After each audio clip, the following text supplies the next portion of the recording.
Good morning, and welcome to the Unitarian Universalist Fellowship of Wayne County. We are a diverse congregation that welcomes you as you are, regardless of your age, ethnicity, race, sexual orientation, gender identity, economic status, or physical ability. We come together to seek deeper meaning and understanding from each other and the world around us. Your presence here today is a gift that brings us closer to that understanding. We are an active community that lives its values beyond the hours of Sunday service, and I would like to call your attention to the following. The survey relating to the ministry of the UUFWC will be available to all friends and members in mid-May. Everyone is encouraged to participate. Members of the Committee on Ministry will be at the back of Strawn Hall after the service today for conversation about the service and the process. Come get your hands dirty. The annual landscape workday will be on May 7th after the service. Hopefully the sun will be shining. Come in your finest, if you have fine gardening clothes. That day,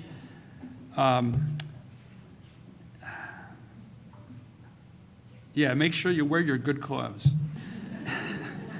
Come in your finest gardening clothes that day, and after the service, all are welcome to pitch in and show off the beauty of our grounds. Work up an appetite because there will be a potluck after the service. Please contact Ruth Sewell or Mary Gentry if you have any questions.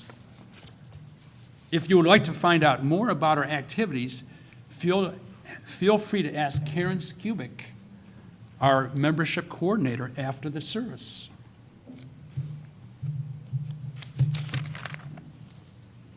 Thank you, Tim. And for now, I would like to welcome the visitors we have here today.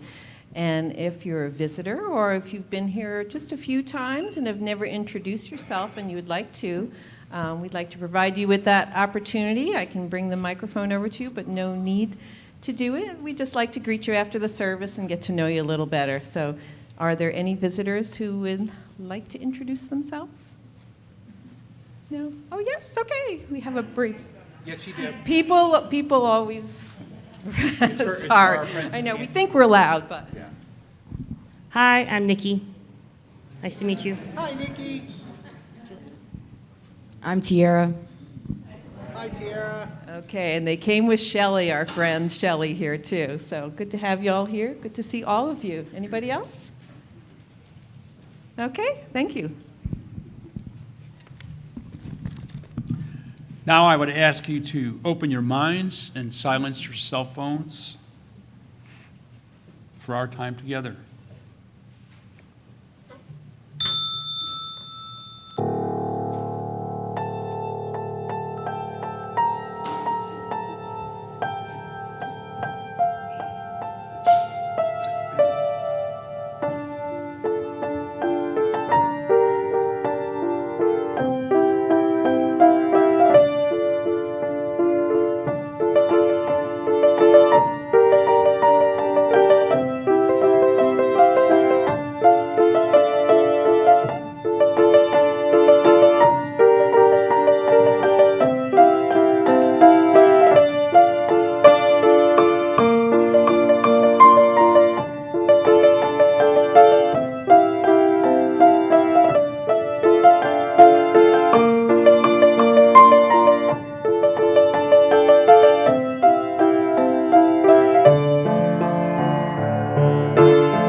Our chalice lighting this morning is by Dorothy Day. People say, what is the sense of our small effort? They cannot see that we must lay one brick at a time, take one step at a time. A pebble cast into a pond that causes ripples that spread in all directions. Each one of our thoughts and words and deeds is like that. No one has the right to sit down and feel hopeless. There's too much work to do. Let us now rise in body and spirit as we sing our opening hymn. The music can be found in the gray hymnal or up top.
Good morning. Good morning. So wonderful to see so many people. I wasn't sure this would happen when it was pouring down about an hour ago, so it's delightful to see you. I want to take a moment to invite everybody who would like to find out what's going on up here and get a little closer for our time. I have a little story today for all of you. All right, there's prizes for those who come forward. I wasn't sure I'd have enough, but you know, this is for you. That's for you. Oh, you mentioned prizes. Yeah. That's for you. For you. For you. For you. Uh-huh. There's for you. There's for you. Bribery is always, well, I should say, it's not a bad word. There's for you. Oh, I'm pretty sure you would like one. Here you go. You need a bucket. Okay, you can have a bucket, Walter. Do I get a bucket? For your head. Did I miss William? William. Yeah, and did Jess, you need a, oh, you got a bucket? All right. Excess buckets. All right. If you change your mind, there's more. I got a few left. So, we have a Wonder Box here today, and our Wonder Box, we call it that because it's just going to be wonder what's in there today. So let's use our imaginations. I wonder what is in our Wonder Box. Any thoughts? Anybody? Yeah. Wonder Bread. Wonder Bread. Okay, there's one. It's wondering, I know. Yeah. A shovel. Anybody else want to tell? What do you think's in that bucket? I mean,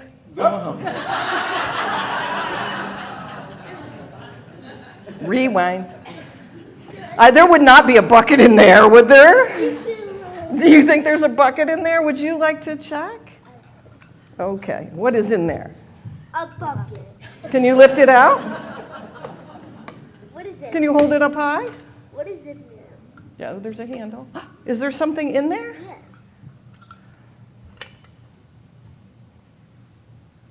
What is that? Ready? I hear the words confetti. They're telling me it's confetti. Candy. Wait, No, what? it's not. Is that candy? No. Oh, come on.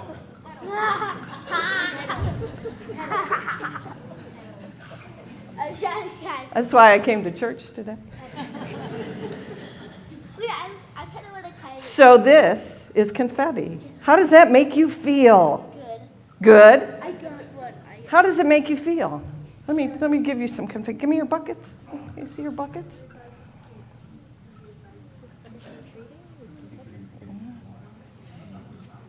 Get some in your buckets. Bring your bucket here. Would you like some? I would. You would? Okay, we'll get there. Oh, there's so much. There we go. Grumpy. I'm gonna have to vacuum.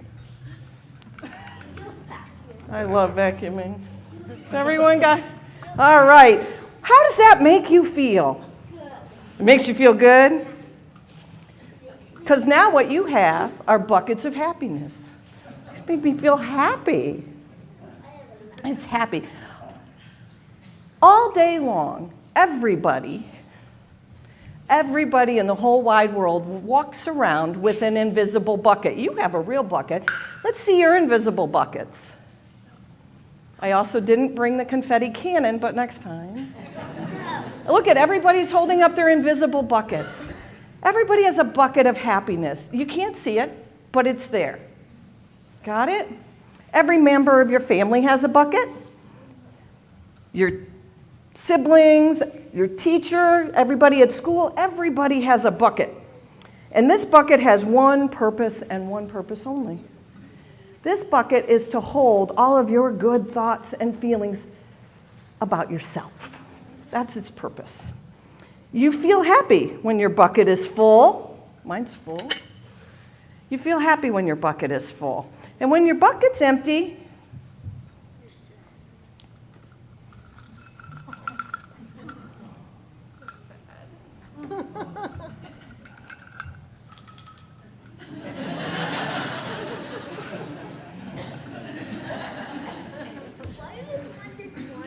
Benjamin, how do you feel? Sad? How do you feel?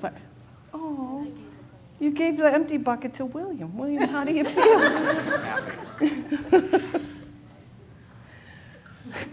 So one of the things that we have with our invisible buckets is when they're empty, sometimes you might feel sad and lonely. And that's the same with other people.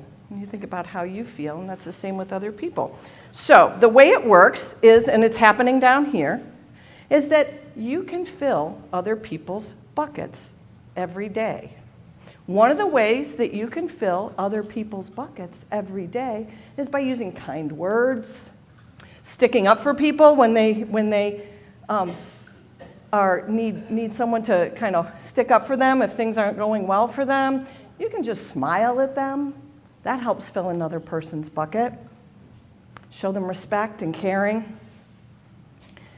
And when you do that, it fills your bucket too. So when you give another person a little bit for themselves, it makes your bucket get a little bit more. Now, there's another thing we can do with our buckets. Some people are bucket dippers instead of bucket fillers, or sometimes many of us are bucket dippers accidentally. But a bucket dipper does what I did. I came along again and emptied Benjamin's bucket. But somebody must have filled it in the meantime. He had more in there.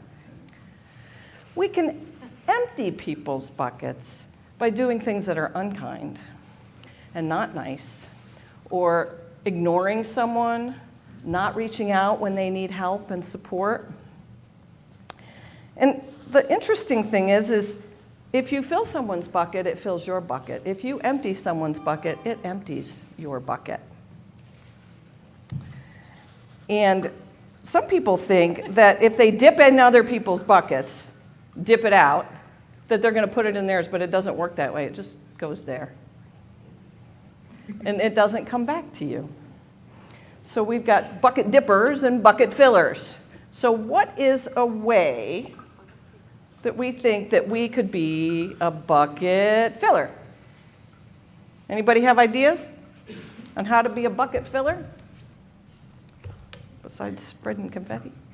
Show happiness. Show happiness. How do you show your happiness, Hawthorne? Be nice. Being nice. What? Do I need to push something on here? Got it. It's green now. That's good. Okay. How else could we be a bucket filler? Anybody? Bucket filler? Oh, Jenny, you do a really good job, and I'm so happy you're here. thank you. Can I have some of your? Oh, you don't. Oh, Yeah. there you go. Give some back. Thank you.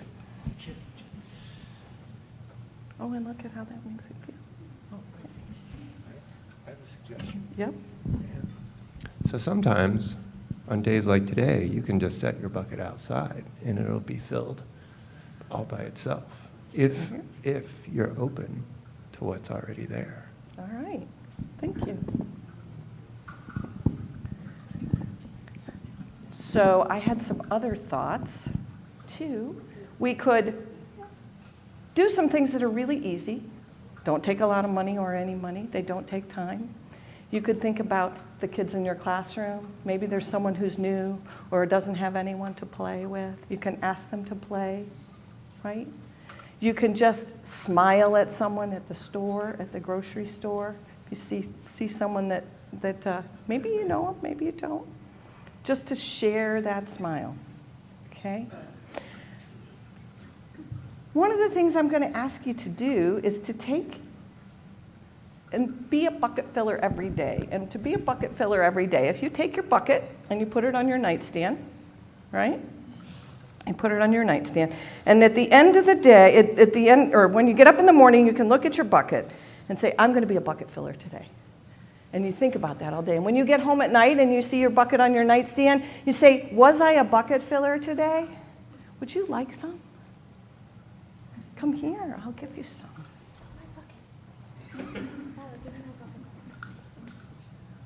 There you go. Is that enough? See, that's a smile. Turn that frown upside down. When you go to bed at night, you take a look at your bucket and you see, was I a bucket filler today? Some days we won't. We weren't as good at it as we are at others, but we can wake up the next morning and we can say, I'm going to do those things to be a bucket filler again today. So can we all take the bucket filler pledge? Right? I am going to be a bucket filler. Everybody? I am a bucket filler. That's right. Okay. So that is the life for us. I'm going to give everybody, I want to fill everybody's bucket up before you go. Everybody as full as we can get them. And as we sing the children out and the youth out with our blessing, you need more? This bag weighs a quarter pound. It is amazing, this bag of confetti. Oh. As we sing them out, I would like you to all hold up your buckets, and the children and the youth and those with buckets of happiness will deposit them in your buckets. We can sing the children's blessing now. You're going to see people holding out their buckets. Give them some happiness.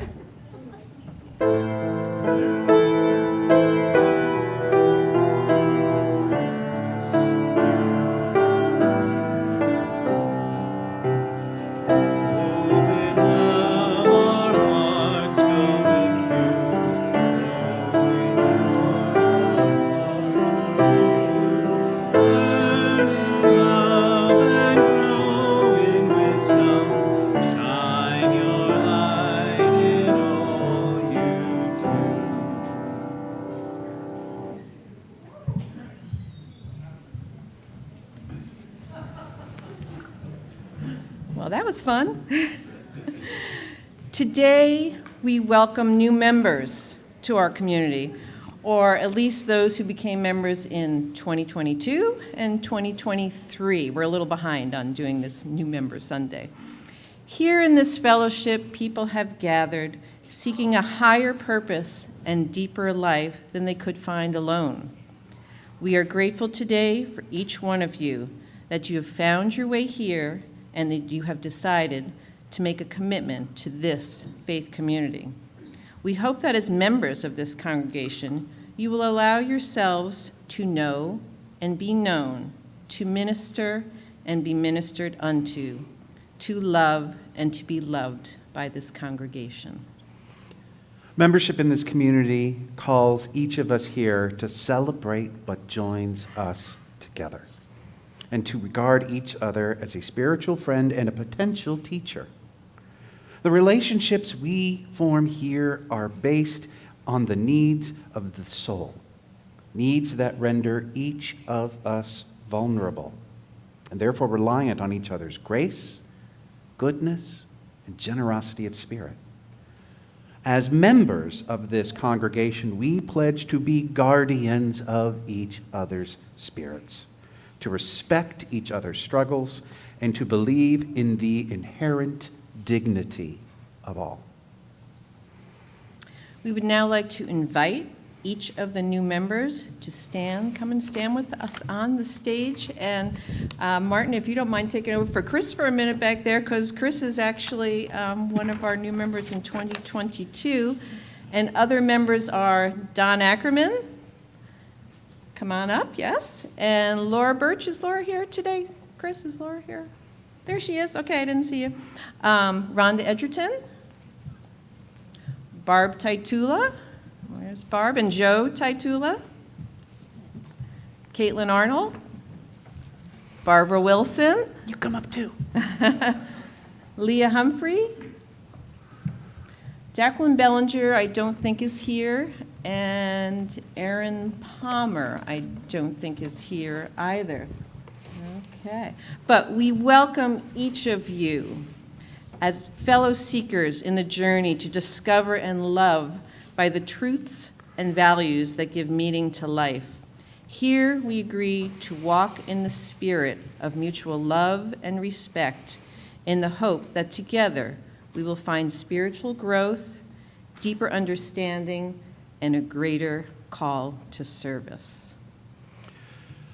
I just wanted to check, is there the affirmation on the screen? A bunch of people do double duty around here. Martin's trying to take some photos and run that at the same time. Thank you, Walter. Oh, there's no affirmation. So I'm just going to read the affirmation. Okay. In the bonds of fellowship and love, we unite to cultivate reverence, to promote spiritual growth and ethical commitments, to minister to each other's needs and to those of humanity, to celebrate the sacred moments of life's passage, and to honor the holiness at the heart of being. Welcome, new members, all of you. Thank you.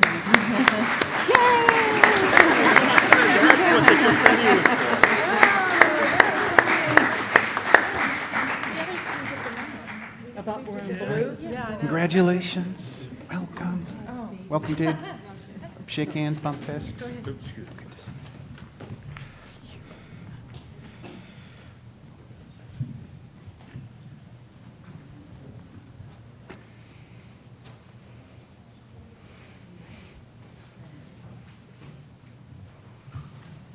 Our faith is centered on the belief that we can make this world a better place for all who dwell in it.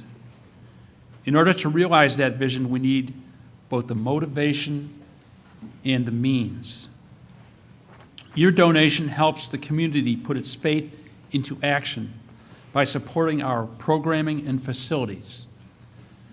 This morning and throughout the month of April, donations that are not designated for another purpose will be split with the Trinity United Church of Christ breakfasts.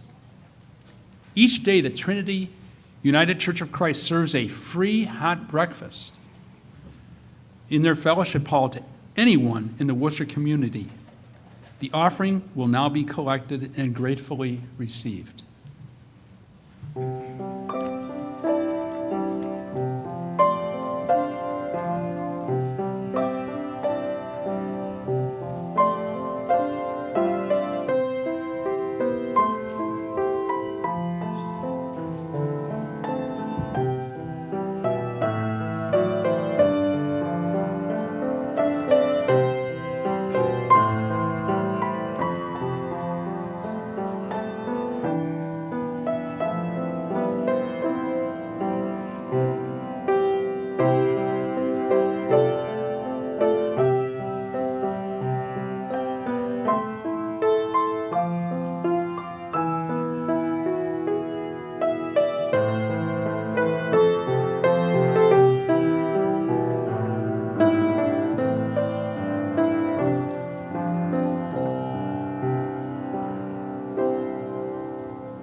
Please join me in this unison reading.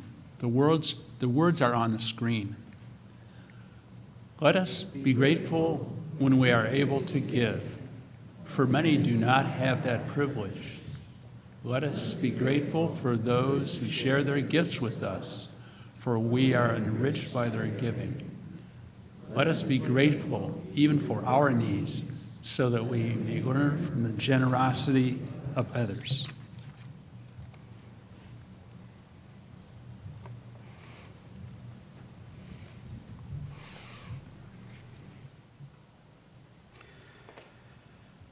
I would ask that you please join me now in the spirit of meditation.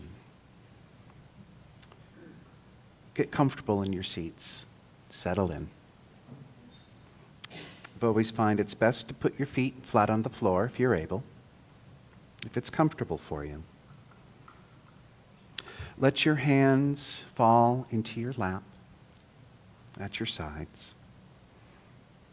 Let your eyes go soft. Stare out the windows into the trees. Close your eyes if it's comfortable. And just breathe. Take a breath in and let it go. Breathe in.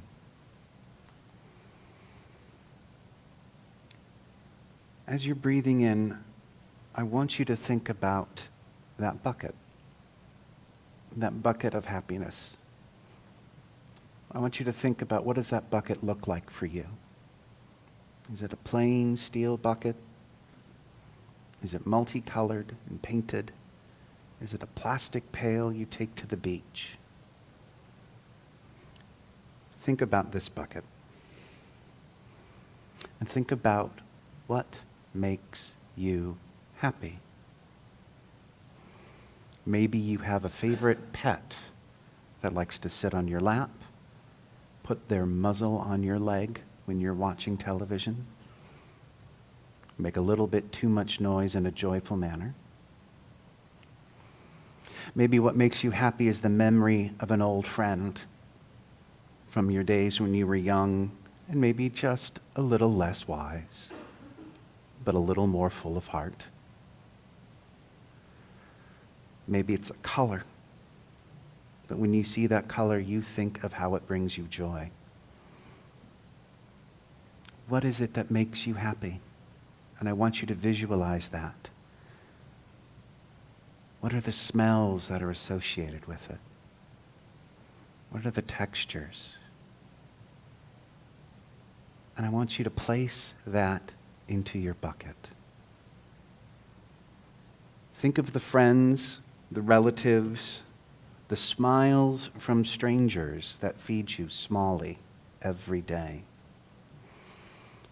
Think of the compliments you've received, whether they be recent or ancient, that sustain you to this day. What are the moments that bring you pride?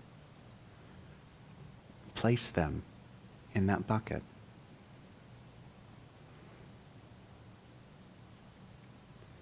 Friends, we need to fill our buckets. And sometimes we cannot do it alone. Each one of you here is beautiful. And one thing I want you to always know is no matter how much or how little is in your bucket, friends, you are enough. To just be in this world is beautiful. Each one of you is enough. Dip into your buckets, my friends. You are loved. May it be so. I want to briefly lift up, I am not sure if this is a joy or a sorrow in this community. It is a sorrow because Jean Myers has had surgery. A friend of ours, member of the congregation, had surgery on Friday. And he was expected to go home yesterday, and he is taking a little longer to recover. And it's still looking good. We all know Jean and Helen and love them greatly, and I encourage folks to send cards. And I think Gail and I are going to be working on getting a casserole train going and sending out information. Jean and Helen are integral members, and we wish them healing and know that joy will be coming to them soon. For all of the other joys and sorrows that are held in this community that you have walked in here with today, if there is a sorrow that weighs on your heart that you cannot yet speak, I invite you while we sing Spirit of Life to come and to take a marble and place it in the water and know that the sorrows shared are sorrows dispersed. And if there's a joy in your heart, something that lightens your step, I encourage you to also come up and place a marble into the water, knowing that joy shared is also joy dispersed. I encourage you now to come up as we sing Spirit of Life.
The reading this morning comes from Adrienne Marie Brown. When those with power are doing inhumane or anti-planet things, our choice to be disruptive, to be impolite, is one of the ways we wage small resistance that can become mass resistance and large-scale cultural and political transformation. We have learned this from our ancestors in our lineages, who helped expose and break massive systems like chattel slavery or Holocaust genocide. Small resistance historically has looked like a wrench in the gears, a slowing things down, a rancid ingredient in master's food, enslaved people teaching each other to read and write, letting a fugitive sleep in your basement, learning how to give each other reproductive care, slipping each other cannabis for medicine. Small resistance these days looks like turning people who are supporting and promoting racist, transphobic, and inhumane policies away from your door. It looks like stopping next to police cars that have pulled people over and watching or filming them until the person stopped is allowed to leave. It looks like naming isms and phobias in real time and learning together. It looks like local direct actions at the homes of congresspeople who make decisions that harm humans or the planet.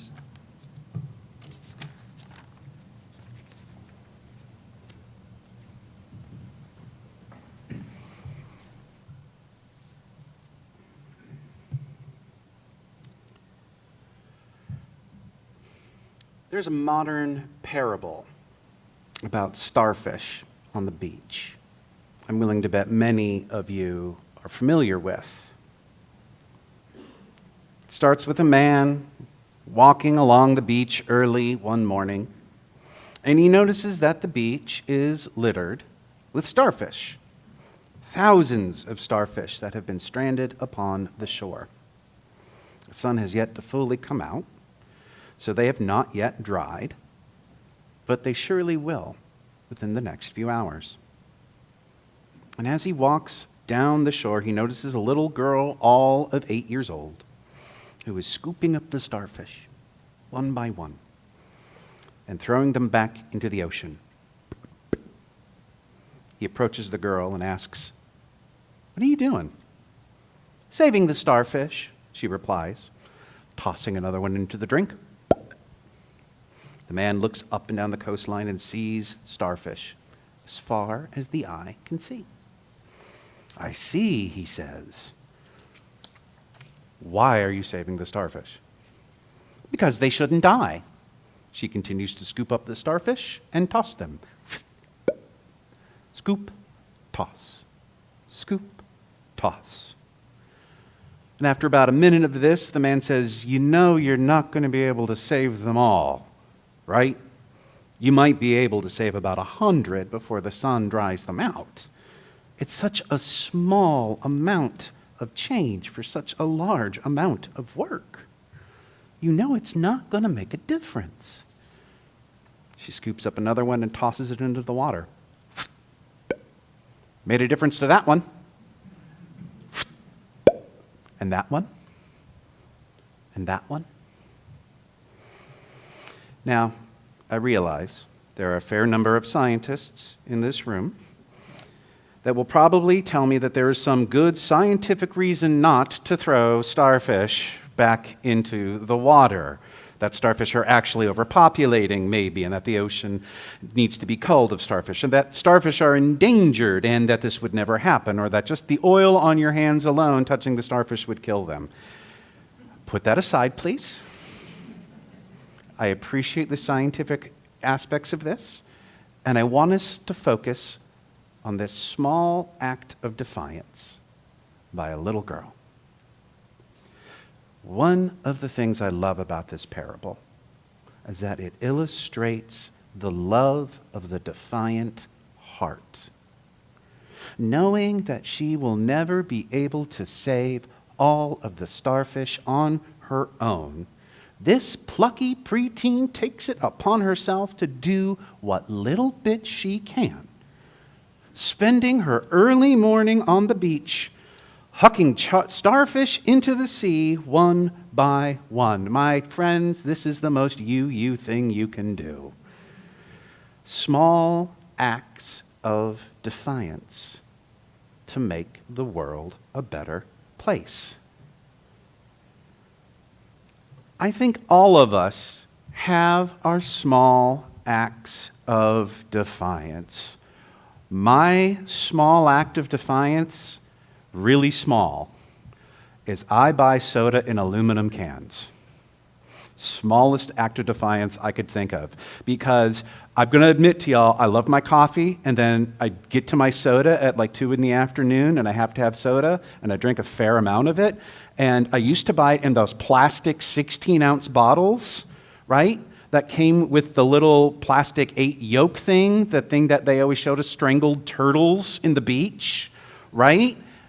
And I said to myself, you know, I am not helping the problem any by saying to myself that I'm using this plastic, since isn't like Coke and Pepsi the #1 plastic polluters in the world with all of the stuff they do? And maybe if I refuse to use plastic by them, that's my way of helping fix the problem. Small act of defiance, right? Yeah, real small. Is it making a difference in the grand scheme of things? Let's be honest, folks. I don't drink that much soda. You might think, but another small act of resistance is the folks who hang out on the square for Black Lives Matter every day from noon to 1. It has been going on over 1,000 days. We all know about it. And it's still only an hour a day. and I can't imagine they've changed the minds of very many folk. Ruthie, I know there's been a couple of heated discussions that have gone on in that corner. But I'm willing to bet the actual number of minds changed has been a dozen, maybe? And in a city where the black population is around 3%, it's hard to notice what the change may be. And I'm just curious, has racism ended in the last 1,000 days? No? All right, just checking. What's the difference of that small act of defiance? This is what I want to talk about with the defiant heart. One of the things we have to remember about the defiant heart, it is not about the ends. It is not about having a tangible thing to point to. That little girl on the beach did not count the numbers of starfish she threw into the ocean in order to calculate the percentage of marine invertebrates that have been impacted by her actions. That was not her goal. I am under no delusion that soft drink manufacturers have noticed the drop-off in plastic consumption due to my actions. And even the small acts of exclusion that Adrienne Marie Brown talks about will not end oppression, and they will not yield immediate, massive change. We tend to live in a culture that thinks actions need to have tangible, quantifiable results. This is not why we do this work. That is not the motivation of the defiant heart. The defiant heart acts because we feel it is the right and just thing to do. These small acts that we feel the need to do, they are a reflection of the world we want to live in. It is our desire to be the change, as some guy named Gandhi said years ago. The defiant heart understands that the majority of the world may behave differently, but the defiant heart needs to be true to something larger than itself. The defiant heart needs to be connected to the world around it and rooted in compassion, empathy, and love. Those acts that Adrienne Marie Brown talked about at the beginning, we have to remember that they are rooted in compassion, empathy, and love. And there are some things there that I don't know if I could do. They're hard. Some of them make us uncomfortable. I know that there are people who have issue protesting in front of a legislator's house. A legislator's house, that's their private property. I understand that. And that's not for everyone. But is it an act that's rooted in compassion and love?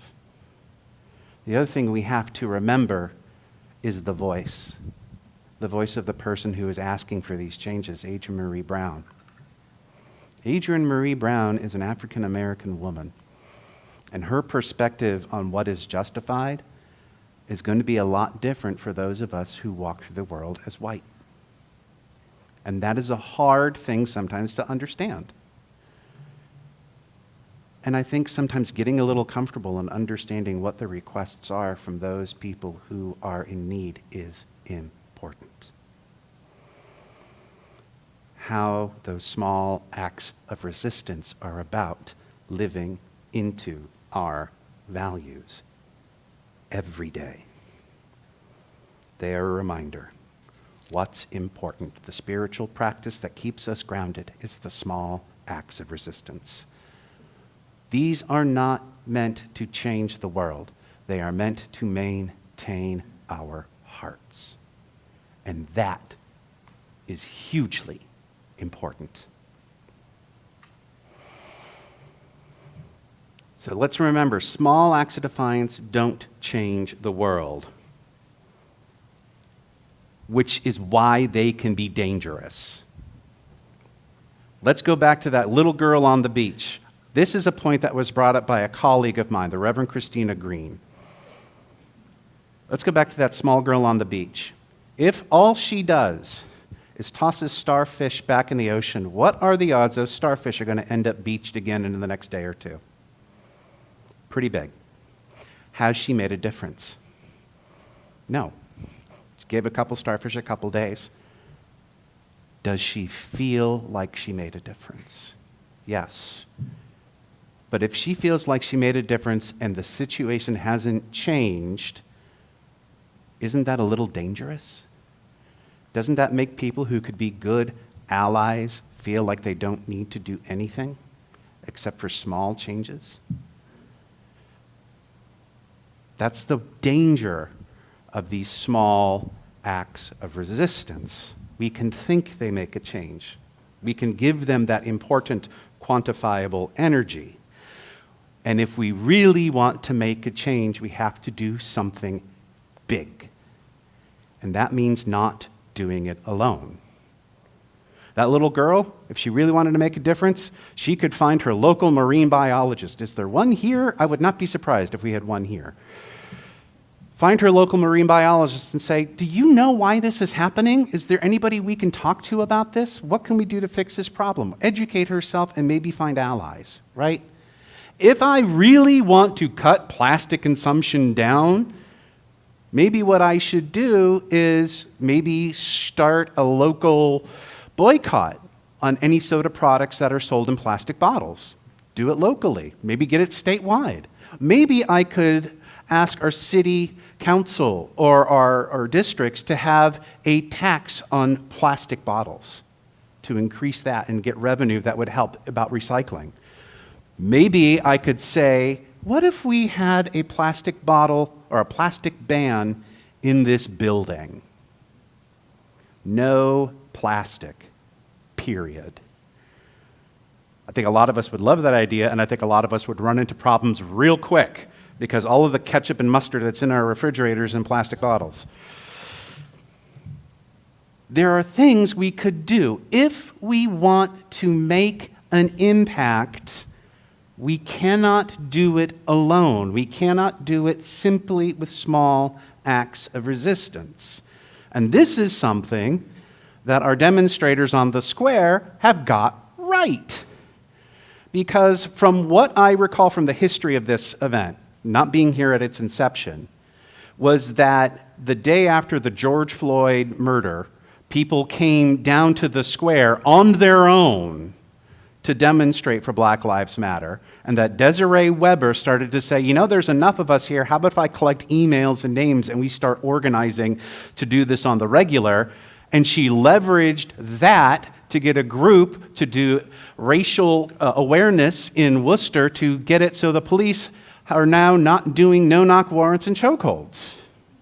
Leveraging the power of all of those defiant hearts to make a difference. The small acts of defiance, of that defiant heart, again, they are not meant to be the difference. They are there to remind us, to motivate the difference. They are what motivates us and grounds us every single day. They are not the ends, they are why. Should we throw the metaphorical starfish back into the ocean? Yes, yes, yes, 1,000 times yes. We need to do the small acts of the defiant heart because that is being true to ourselves. We need to understand that those acts are about who we are, who we want to be. That they're reminders that within each of us lies the power to affect change on a very small, very personal level. The defiant heart beats within us. And if we want to affect systemic change, larger change, We cannot do it alone. That is why we gather on Sunday, friends. We cannot do this work alone. We need each other. Feed your defiant heart. Feed it with the small acts of resistance. Understand that those acts are good and needed, and that they do not need to produce a tangible result beyond making a person smile and filling your bucket.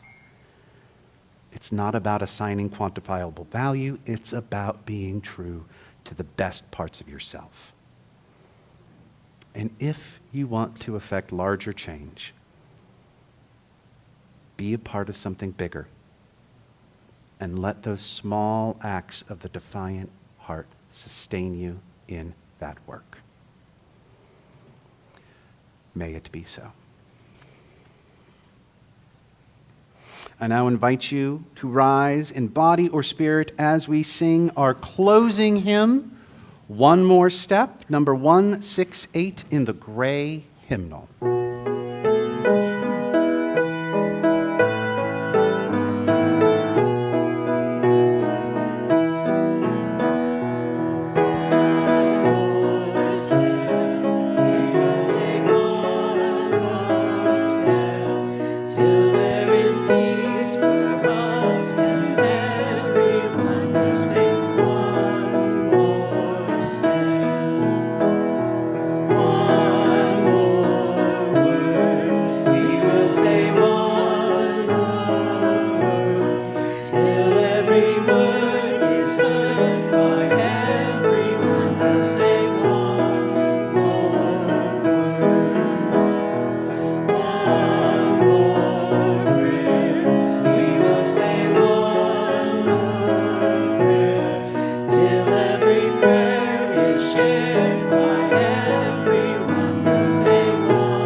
To extinguish. The other thing about small acts is this. They do fill the bucket, don't they? They make you feel a little bit good. That's good. Feel good about your small acts. Feel good about the stuff that you want to be. Use that to fill the buckets of the world around you, to do the better things in life. You are beautiful and enough just the way you are. You are loved. You are needed. Sometimes a small act of defiance is just being happy in this world. Go out and live your best selves, my friends. The world needs you. May it be so.